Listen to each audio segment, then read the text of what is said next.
উনি একটা পাগল মহিলা, ওনার কোনো কথাই সত্যি না। ওই মহিলা একটা পাগল মহিলা, ওনার মতো মা আমি আমার জীবনে দেখিনি। উনি নারী জাতির কলঙ্ক।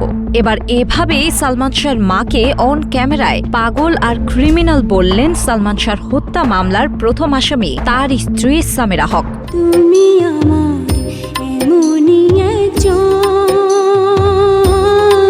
সালমান শাহ হত্যা মামলায় প্রথম আসামি তার সাবেক স্ত্রী সামিরা হক। সম্প্রতি এক সাক্ষাৎকারে তিনি সালমানের মা নীলা চৌধুরীকে উদ্দেশ্য করে বলেন, উনি একটা পাগল মহিলা, ওনার কোনো কথাই সত্য না, উনি হচ্ছেন ইভিল ক্রিমিনাল, ওনার মতো মা আমি আমার জীবনে দেখিনি, উনি নারী জাতির কলঙ্ক। উনি হচ্ছেন একটা ইভিল, একটা ক্রিমিনাল, এবং ওনার মতো মহিলা আমি with all due respect to all the mothers in the world, আমি নিজেও একটা মা, ওনার মতো মা আমার লাইফে আমি দেখি নাই। উনি নারী জাতির নামে কলঙ্ক। সামিরা দাবি করেন সালমান শাহর মৃত্যু আত্মহত্যা, হত্যা নয়। তিনি বলেন, এখানে যদি কোনো অভিযোগ আসে তবে প্রথমে নাম ওঠা উচিত সালমান শাহর মা নীলা চৌধুরী ও চিত্রনায়িকা শাবনূরের। সাথী তুমি আমার জীবনে।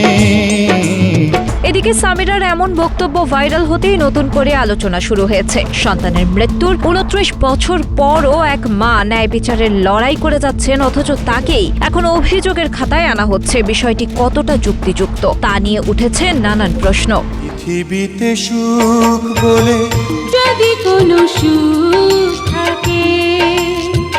অন্যদিকে নীলা চৌধুরী দাবি করেছেন ডনের পাশাপাশি সামিরাকেও আটক করা হোক। সালমান শাহর মৃত্যু রহস্য উদ্ঘাটনে দীর্ঘদিন ধরে চলা এই মামলা এখন নতুন মোড় নিচ্ছে। এরই মধ্যে ডন গ্রেপ্তার হয়েছে, আর সামিরার বক্তব্য পরিস্থিতিকে আরো জটিল করে তুলেছে। সালমান শাহর পরিবার ও ভক্তরা ন্যায় বিচার চেয়ে এগিয়ে চলেছেন। ঘটনা কোন দিকে গড়ায় এখন সেটাই দেখার বিষয়। তুমি আমার মনের মানুষ।